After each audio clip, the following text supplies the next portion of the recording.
Olá, meus alunos. Eu sou o professor Stanley Costa e estamos iniciando mais uma aula de Direito Civil aqui pela LAC Concursos. Nesta aula, nós vamos iniciar a nossa jornada e longa jornada por esta, que é uma das matérias mais importantes do direito. Muito cobrada em concursos públicos, embora, bem verdade, noutros não seja cobrada, como, por exemplo, o concurso de carreiras policiais. Mas carreiras de tribunais, carreiras jurídicas, além de carreiras fiscais, direito civil é matéria certa de ser cobrada e é matéria de destaque.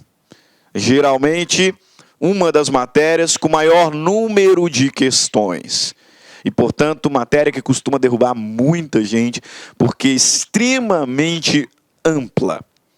Cursinhos Brasil afora, preparatórios para concurso, sempre direito civil é aquela matéria que tem maior número de aulas, porque realmente é uma disciplina extensa que, se você souber com profundidade, será o diferencial da sua aprovação. Tenha certeza. Muitos vão errar aqui, onde você vai gabaritar. E esse é o meu objetivo. Ao longo desse curso e das muitas aulas, talvez no seu concurso só caia a parte geral, alguns pontos apenas da parte geral, talvez caia também especial, e o meu objetivo é realmente te instruir para obter êxito no concurso que pretende realizar. E que chegue rápido a realização deste sonho tão importante para a sua vida e que você tem dedicado aí tempo e tempo de estudo, com sacrifício. Sei bem como é que é a vida de quem estuda para concurso e o meu papel aqui é, de certa forma, facilitar, né?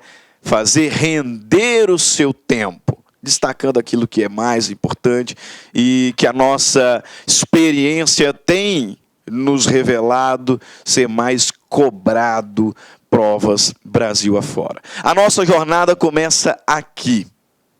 E eu não poderia fazer diferente sem separar um bloco para analisarmos apenas alguns conceitos fundamentais.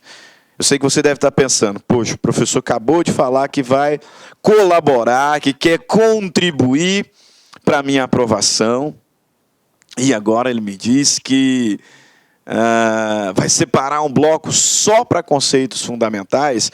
Poxa, professor, conceito, teoria não cai na prova. Alguns conceitos, sim. E tantos são cobrados que nesta aula nós encerraremos com a resolução de alguns exercícios, com a resolução de algumas questões que já caíram, que já foram cobradas em concurso público sobre temas conceituais. Ainda não adentraremos ao código. O código fica para o próximo bloco. Aí nós vamos começar lá na parte geral, artigo 1º, falando sobre a pessoa natural, personalidade, capacidade, incapacidade absoluta, relativa. Próximo bloco nós entraremos, de fato, no Código Civil. Este bloco, entretanto, separei apenas para a realização, para o esclarecimento de alguns conceitos que são basilares. Mas não se enganem, embora seja uma aula teórica, uma aula de conceitos, esta aula pode sim ser cobrada na sua prova. E quando aquela questão cair lá, você vai se lembrar de mim com toda certeza.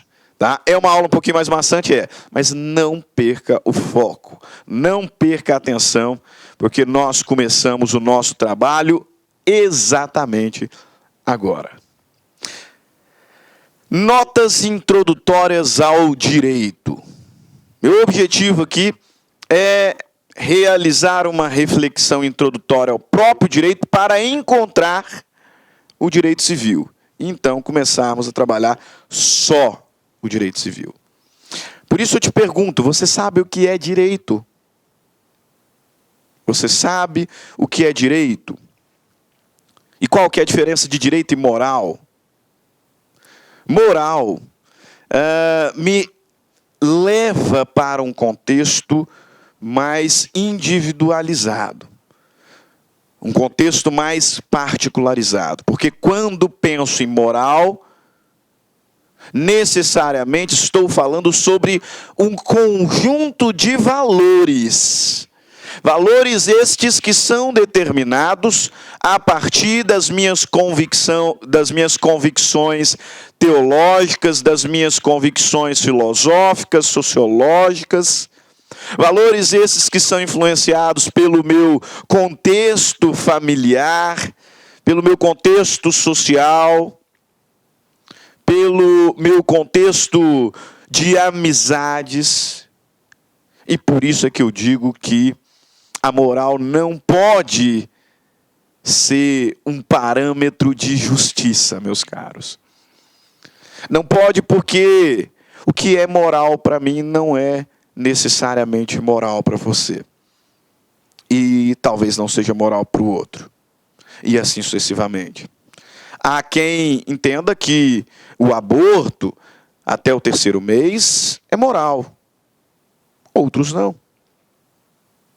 Há quem entenda que a relação poliafetiva é moral. Outros não. Porque a moral é o conjunto de valores. Valores que são influenciados por questões que são particulares. A minha moral é influenciada pela minha convicção religiosa, pela minha convicção filosófica, pela minha convicção sociológica, convicções que são distintas das suas, de modo que o que é moral para mim não é moral necessariamente para você. Portanto, nós não podemos regular a sociedade com base apenas na moral. Nesse contexto é que afirma-se que o direito, veja bem, direito, na verdade, não tem um conceito pacífico. Vai depender da ciência social que se estuda. Lá na filosofia, direito significa uma coisa, na teologia significa outra, na sociologia significa outra. Agora, na ciência jurídica, me parece que a doutrina é concorde em dizer que o direito é o conjunto de normas que visa regular a vida em sociedade. A pessoa, o ser humano, é por natureza um ser social, que precisa conviver com outros da sua mesma espécie. Mas se nós simplesmente convivêssemos aqui em conjunto, pautados apenas os meus valores particulares, os seus, etc., com certeza a sociedade entraria num colapso. Num colapso. Certo momento da história, percebeu-se que para a convivência social ser possível, seria necessário limitar os direitos particulares. Me proibir de fazer tudo o que eu quero. Te proibir de fazer tudo o que você quer. E aí surge o direito. Conjunto de normas de conduta que visa regulamentar a convivência em sociedade, notadamente a partir da limitação da liberdade individual. E aí, nesse primeiro momento de estudo do direito, surgem classificações variadas. Primeira classificação divide o direito em direito natural e direito positivo. O que seria o direito natural? O direito natural é aquele de caráter universal. O direito natural ele é anterior às próprias leis. Ele é anterior às próprias leis. Portanto, o direito natural ele está relacionado diretamente à noção particulares de justiça e de equidade. Para a corrente justnaturalista, o direito ele existe na consciência de cada um do povo. Portanto, ele não precisa estar posto para que eu tenha uma noção do direito. Por isso que a corrente natural ela vai se aproximar muito de uma carga moral. Vai se aproximar muito de algumas regras relacionadas a valores morais. O direito natural ele antecede a lei. Caráter universal é aquele direito que todos sabem que existe, independente de estar ali posto, de estar ali escrito. Portanto, é um direito ideal, superior, eterno. É evidente que, modernamente, o direito natural ele foi deixado de lado. Isso me parece muito óbvio.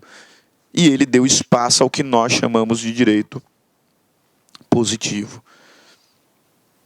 O direito positivo é o direito posto ou imposto por parte do Estado. O Estado, avaliando ali, analisando ali o mínimo moral da sociedade, certo que o que é moral para mim, eu disse, não é moral para você, não é moral para aquele, não é, mas tem algumas coisas que nós somos concordes. E aí, analisando e buscando encontrar esse limite moral, o Estado vem e ele me impõe o direito. Ele põe o direito. Surge, pois, o direito positivo, corrente ius positivista, em que todo direito é decorrente da lei. O direito natural ele antecede a lei. Ele está íncito, ele está implícito na consciência do povo. É, pois, universal. O direito positivo, não. O direito positivo é aquele que decorre realmente da lei. É aquele direito que está posto e imposto a determinado grupo de pessoas por um determinado lapso de tempo. Por isso, quando pensamos em direito positivo, necessariamente chegamos à ideia de vigência. Direito positivo relaciona-se ao ordenamento jurídico vigente em determinada civilização dentro de um dado espaço de tempo. Muitos vão dizer que o direito positivo é, portanto, o direito escrito. É o direito escrito. Tá? Me permita ser um pouquinho preciosista. Tá? Mas eu discordo. Não necessariamente o direito positivo ele será escrito. No mais das vezes será. Isso aqui é uma grande característica. Mas é possível existir direito positivo, por exemplo, em normas consuetudinárias, em normas costumeiras. Okay? Mas, sem dúvidas, o fato de ser escrito é uma enorme marca do direito positivo. Segunda classificação de direito, o divide em objetivo e subjetivo. E aí vejam bem, pessoal. Às vezes a gente precisa parar um pouco e refletir sobre as expressões utilizadas. Objetivo me faz pensar em objeto. Subjetivo, sujeito. Esta é uma classificação que aparece muito no direito, tá? Em vários ramos do direito, dentro do direito civil, dentro do direito trabalhista, direito criminal. Algum instituto vai ser analisado de forma objetiva, de forma subjetiva. Primeira aula de sucessões mesmo, eu falo do direito das sucessões considerado objetivamente e do direito das sucessões considerado subjetivamente. Objetivo, objeto, me faz pensar em disciplina. E subjetivo no sujeito. Então, um crivo individualizado.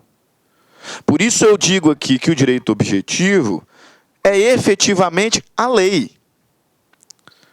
O conjunto de normas distribuídas em variados diplomas.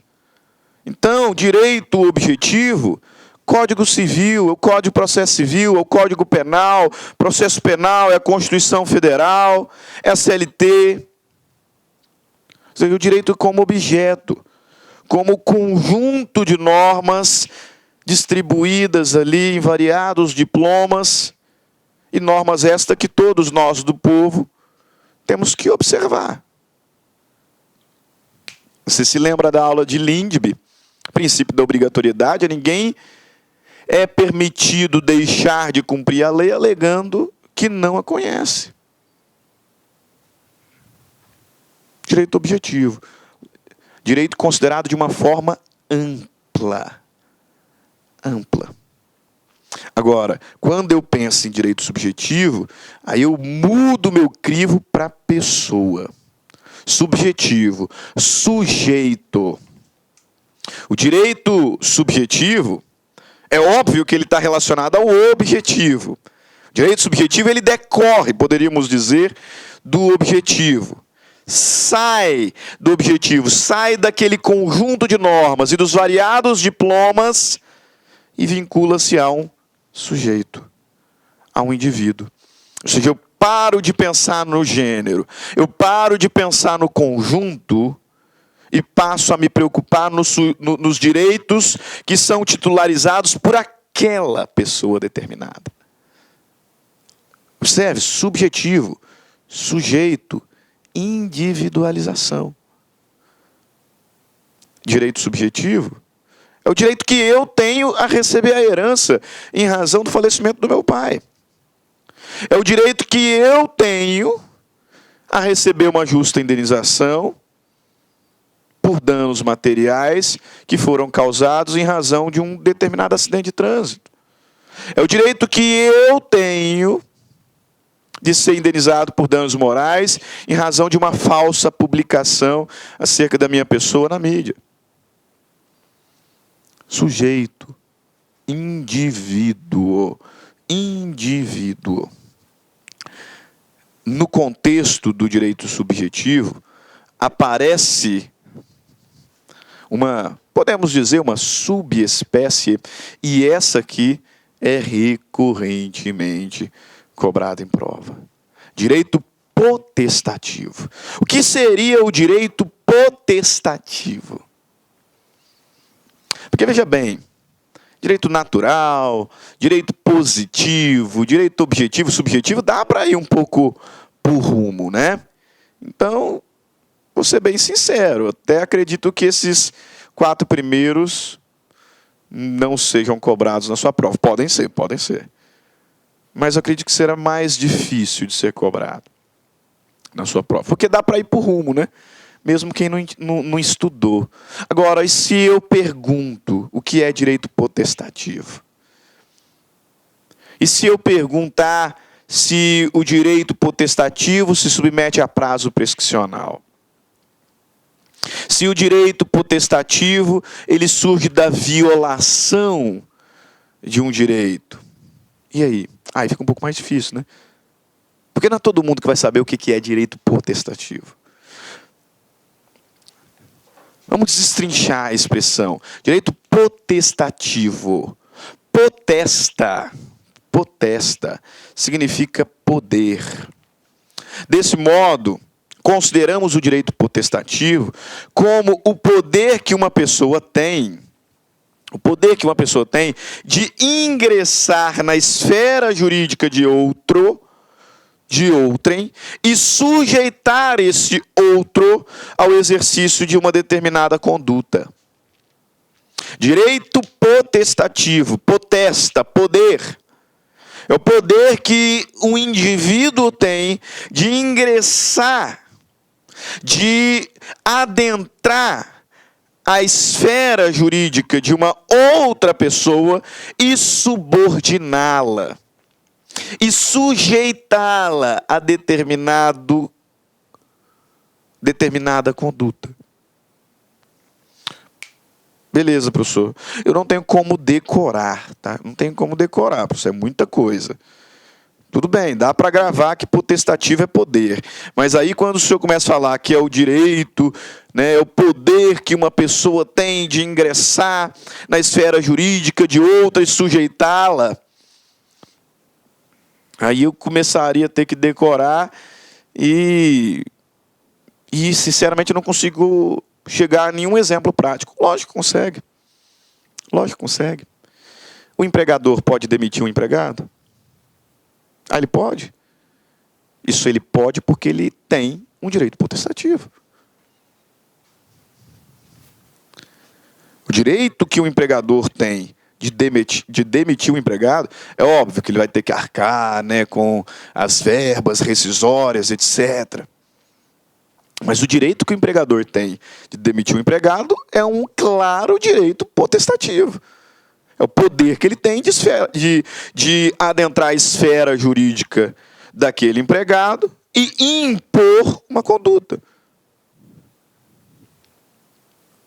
E impor o exercício de uma conduta. Eu sou advogado. Foi um cliente lá no escritório, nós fechamos um contrato, mas ele não é obrigado a me ter como advogado até o final. Então eu posso afirmar que o direito que o meu cliente tem de revogar os meus poderes é um direito potestativo.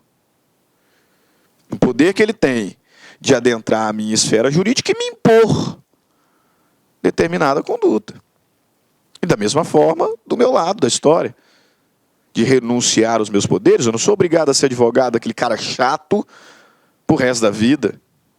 Porque, quando contratamos, nós sentamos ali, conversamos, uma conversa agradável. Agora o cara me liga todo dia para querer saber do processo dele, sendo que eu tenho mais 500 processos. E fica lá, pentelhando. Não sou obrigado a suportar esse cara como meu cliente o resto da vida. Eu posso impor aqui a rescisão. Meu direito potestativo. O direito que determinada pessoa tem de anular um contrato em razão de determinado vício. Um direito potestativo. Observem que o direito potestativo, ele não decorre necessariamente da violação de determinado direito. O sujeito ele não cometeu um ato contra mim e esta violação fez então surgir uma pretensão reparatória. Direito potestativo, portanto, não está relacionado, no mais das vezes, a relações obrigacionais, crédito e débito, ato ilícito. O indivíduo bateu no meu carro e agora eu tenho o direito de cobrar uma indenização. Veja, eu não tenho direito de impor uma indenização ao sujeito a qualquer momento. Não. O meu direito a ser indenizado surgiu da conduta dele de me causar danos, que me causou danos. Portanto, esse não é um direito potestativo. Ele realizou uma conduta que me causou danos. Isso fez surgir uma pretensão. Uma pretensão indenizatória. Não é potestativo. O devedor deixou de cumprir a obrigação na data. E por conta disso, o credor pode agora exigir juízo. Não é potestativo. Porque o credor só pode exigir judicialmente aquele pagamento porque o devedor deixou de pagar. Não é, pois, potestativo. Os direitos potestativos são aqueles que não dependem da conduta de outrem. É o poder que eu tenho de intervir na seara de outra pessoa e sujeitá-la a determinada conduta. Independente do que ela fez. Direito potestativo é aquele que se realiza pelo simples exercício de uma conduta humana. Não admite contestações, é uma prerrogativa jurídica. É uma prerrogativa que eu tenho Que é incontestada. Se eu quero fazer, eu faço. Não dependem de outrem. Portanto, os direitos potestativos geralmente não estão relacionados a direitos obrigacionais. Não. E aí o ponto mais importante aqui é você entender que, no âmbito do direito potestativo, não existe uma pretensão condenatória, uma pretensão reparatória. E por assim ser, os direitos potestativos, anota isso, esse é um ponto muito importante, muito provável de cair na sua prova. Os direitos potestativos não se submetem a prazos prescricionais. Nós veremos no momento oportuno que a prescrição é a perda da pretensão. E a pretensão ela surge da violação do direito. Então alguém praticou um ato que violou um direito meu. Alguém realizou um ato, teve ali uma conduta que me causou um dano, por exemplo. E aí surge uma pretensão minha. Essa pretensão eu tenho que exercer dentro de um prazo prescricional, sob pena de perdê-la. Direito potestativo não, é uma prerrogativa que eu tenho. Independente do que outra pessoa fez, é uma prerrogativa que eu tenho.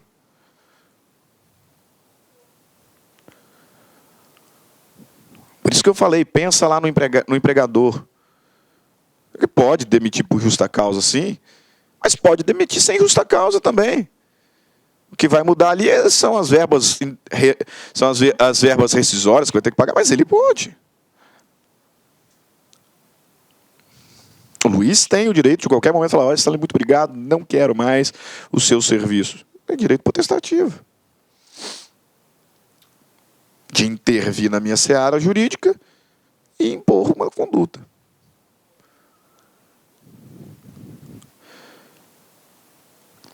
Geralmente, tá, não são todos não, né? Mas geralmente, os direitos potestativos, meus caros, eles estarão submetidos a prazos decadenciais.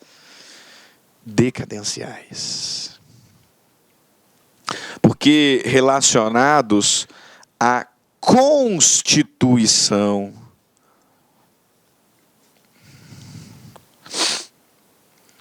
ou desconstituição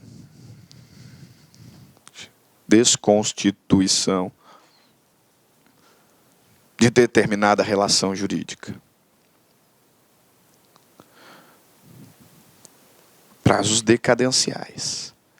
Direito potestativo, prazo decadencial. Constituição, desconstituição de relação jurídica. Prazo prescricional está relacionado a pretensões condenatórias. Condenatórias. A violação do direito fez surgir a minha pretensão. E a minha pretensão eu tenho que exercer dentro de um prazo prescricional. Direito potestativo, outra história.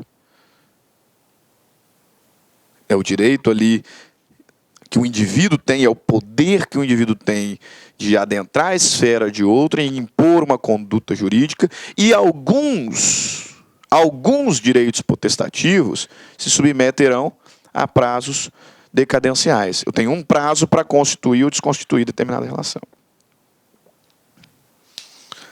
Isso aqui vai ficar muito claro em qual situação? Anulação de contratos. Anulação de contratos. Eu firmei um contrato com uma pessoa, só que eu celebrei esse contrato mediante erro, dolo, estado de perigo, lesão. A pessoa não violou o meu direito, não. Eu não tenho uma pretensão condenatória contra ela. Nós celebramos o negócio, esse negócio é viciado. E por conta desse vício, eu tenho o direito potestativo de desconstituir o vínculo. Só que eu não posso admitir que esse direito exista ad eternum. Então vão surgir prazos decadenciais. 4 anos, geralmente, né?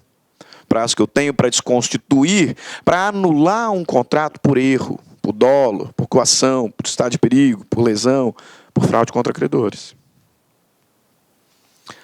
Prazos decadenciais. Prazo de garantia. Né? Você comprou lá um determinado bem, né, e adquiriu uma garantia estendida, né, de 1 ano. Ou seja, no prazo de 1 ano, se o bem que você comprou estragar, você tem o direito potestativo de exigir o conserto, de exigir a troca, dependendo da situação. Direito potestativo. Não foi o dono da empresa que foi lá na sua casa e pifou a TV que você comprou, não. Você, por uma questão de segurança, assinou lá uma garantia estendida, adquiriu uma garantia estendida, e se no prazo de 1 ano der lá um defeito, você pode exigir o conserto. Direito potestativo. Esse prazo é um prazo decadencial. É um prazo decadencial. Quando esse prazo acabar, acaba o direito. Quando bater lá o prazo da garantia, você não tem mais o direito à garantia. Quando bater o prazo de 4 anos, esse contrato que até então era inválido torna-se válido. E eu não tenho mais o direito de anular o contrato. Não tenho. Perdi o direito. Prazos decadenciais. Prazos decadenciais. Outra classificação, seguindo aqui, é a classificação que vai dividir o direito em direito público e privado. Aqui bem rápido para a gente poder resolver as nossas questões, né? Direito público é aquele que regula as relações jurídicas entre estados. E entre o Estado e um particular. Então, as relações jurídicas realizadas entre estados, por exemplo, do Brasil e a Itália, entre o Estado do Mato Grosso e o Estado do Espírito Santo, né, entre determinada autarquia e outra. Por exemplo, é também o direito que regula uma licitação. Uma relação jurídica entre o Estado e o particular. Esse é o direito público. Já o direito privado é o direito que regula as relações entre os particulares. Visa disciplinar interesses particulares, interesses individuais. Regula as relações jurídicas desenvolvidas entre indivíduos considerados singularmente, onde predomina o interesse privado. Observando essa classificação de direito público, que surgiu lá no direito romano, na época das institutas de Justiniano, e até hoje é uma classificação muito importante, nós vamos identificar como ramos do direito privado, por exemplo, o nosso direito, o direito civil. O direito civil é um direito privado por excelência. Se preocupa com a relação entre particulares. Relações jurídicas que são marcadas pela autonomia, por uma maior margem de liberdade. Da mesma forma, o direito comercial, o direito agrário, o direito marítimo, o direito aeronáutico, o direito consumidor. Ah, professor, o direito consumidor é privado? Aí eu não sabia que aquela loja ali de eletros era uma empresa pública. Não sabia que aquela loja ali de eletrônicos onde eu estou comprando era um ente da administração pública indireta. Isso não, é uma pessoa jurídica de interesse privado. E um particular. Portanto, é uma relação entre particulares. Direito consumidor é um direito privado. Agora, considerando que a minha condição frente àquela determinada empresa, aquele determinado fornecedor, é uma condição de hipossuficiência, então o Estado influencia aqui no direito privado para proteger a minha dignidade. E impõe, pois, restrições à liberdade. Então, alguns ramos do direito privado nós temos mais liberdade, em outros menos liberdade. Porque em algumas situações o Estado vai intervir. Isso fica muito claro no direito do consumidor e no direito do trabalho. Mas são áreas do direito privado. São áreas do direito privado. Por quê? Porque são ramos do direito que regulam a relação entre particulares. Já o direito público, não. Direito público, não. Visa regular a relação entre estados e entre o Estado e o particular. Então, nós vamos encontrar ali o direito constitucional, o direito administrativo, o direito tributário, o direito penal, o direito processual, o direito ambiental. Ramos do direito público. O direito civil, como notado, é um direito privado por excelência. Diria até para vocês que todos os demais ramos do direito privado, eles decorrem do direito civil.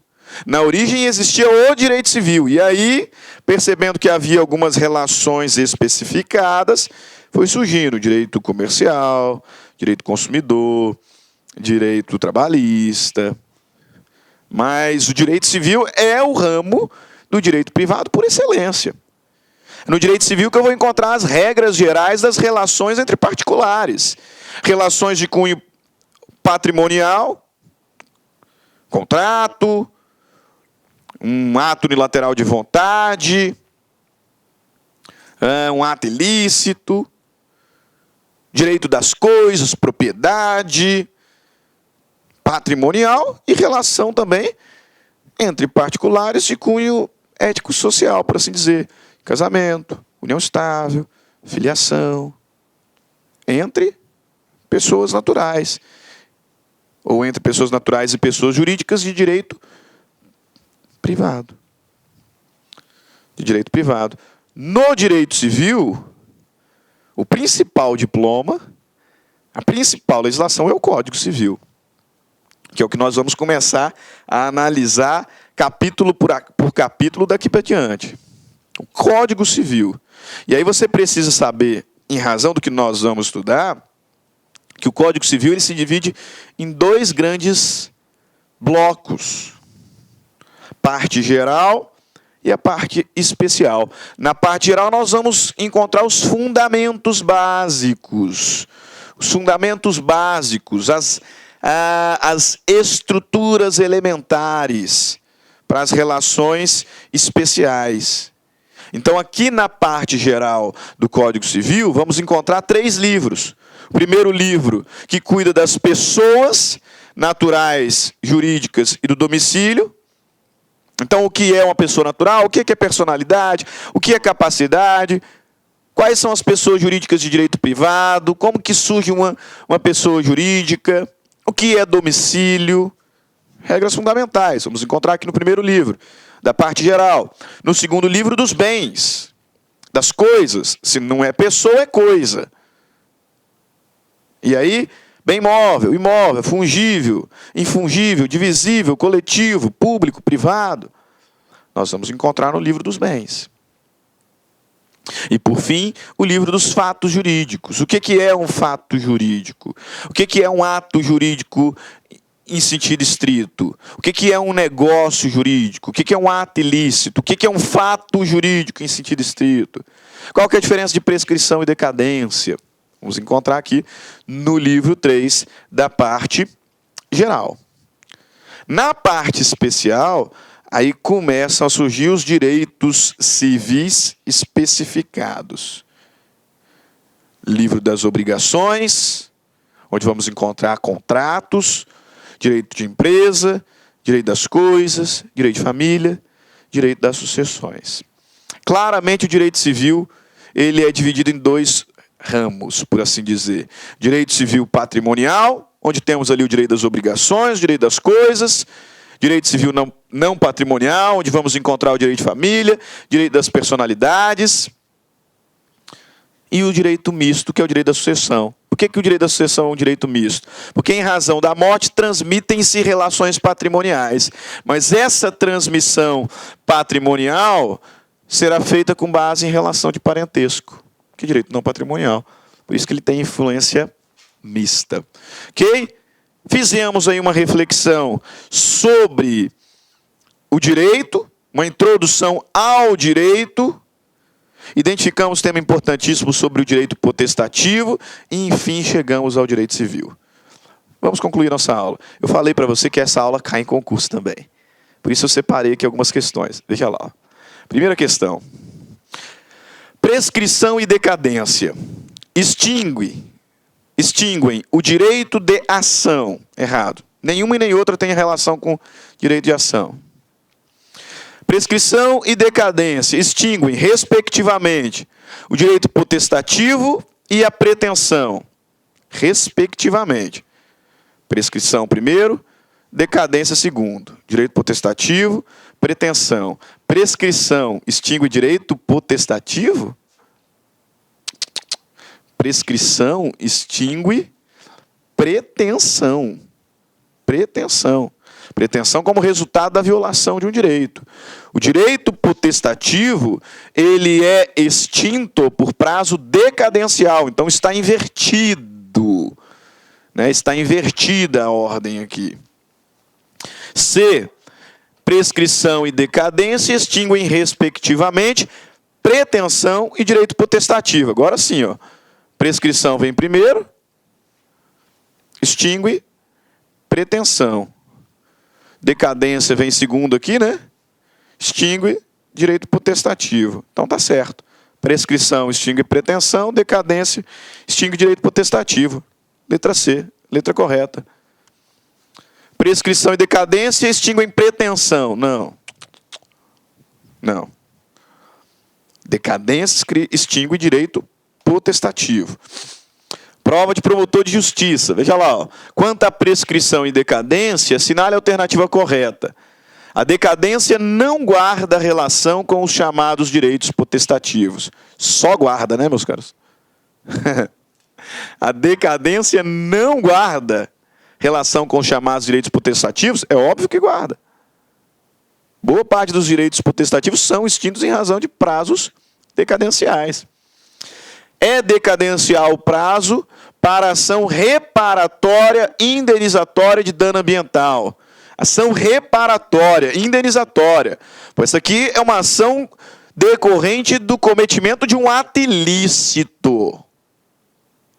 Isso aqui não é direito potestativo, isso aqui é pretensão. Então o prazo não é decadencial, o prazo é prescricional.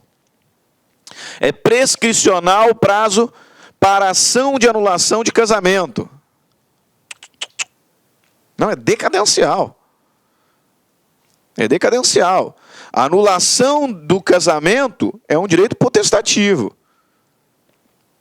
Configurada ali a situação, por exemplo, de erro substancial sobre a pessoa do outro cônjuge, o cônjuge enganado tem o direito potestativo de, dentro de determinado prazo, fazer anular o casamento. Direito potestativo, prazo decadencial, então. D.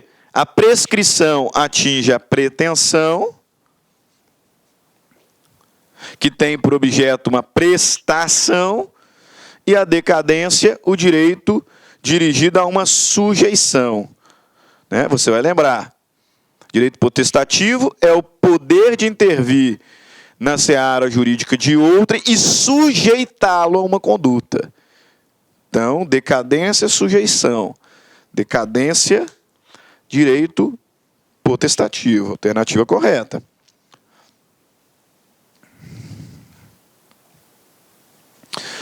Uma questãozinha aqui de prova de juiz federal. Veja lá, ó, os prazos previstos expressamente na lei para o exercício, cuidado que aqui tem uma pegadinha terrível, para o exercício das pretensões que se ajuizam mediante ações constitutivas, positivas ou negativas, são de decadência, na medida em que as pretensões constitutivas se caracterizam como direitos potestativos. Aqui tem uma pegadinha terrível.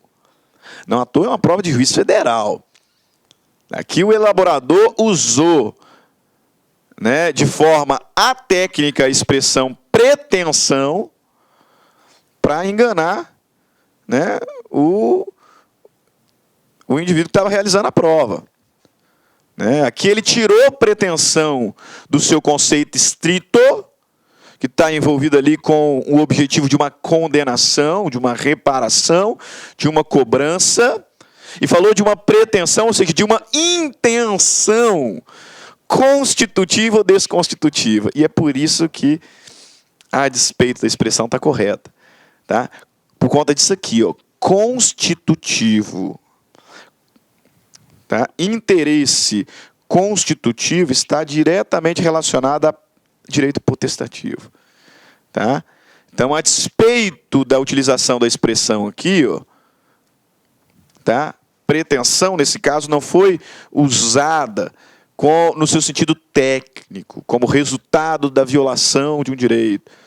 Porque se um direito foi violado e surgiu pretensão, o que eu quero é a condenação da outra parte. E aqui, apesar do nome, ele está falando claro. Constituição. Tá? Interesse constitutivo, desconstitutivo, está relacionado a direito potestativo. Então está correto. Os direitos potestativos dão origem às ações de natureza constitutiva, veja lá, ó, ou desconstitutiva, que não estão sujeitas a prazos prescricionais, podendo tais ações, no entanto, sujeitarem-se a prazos decadenciais. Perfeito. Direito potestativo dá origem a ações constitutivas, desconstitutivas. Não se fala em prazo prescricional, e sim em prazo decadencial. Com isso, nós terminamos a nossa primeira aula de Direito Civil.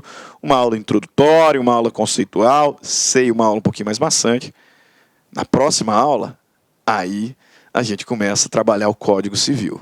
Então vai lá, toma sua água, toma o seu café, né, dá uma espreguiçada, uma relaxada e volta com o seu Código Civil aberto. Porque a partir do próximo bloco, a gente começa a trabalhar a parte geral do Código Civil, falando sobre pessoa natural. Ok? Grande abraço, até daqui a pouco. Tchau, tchau. Clique lá.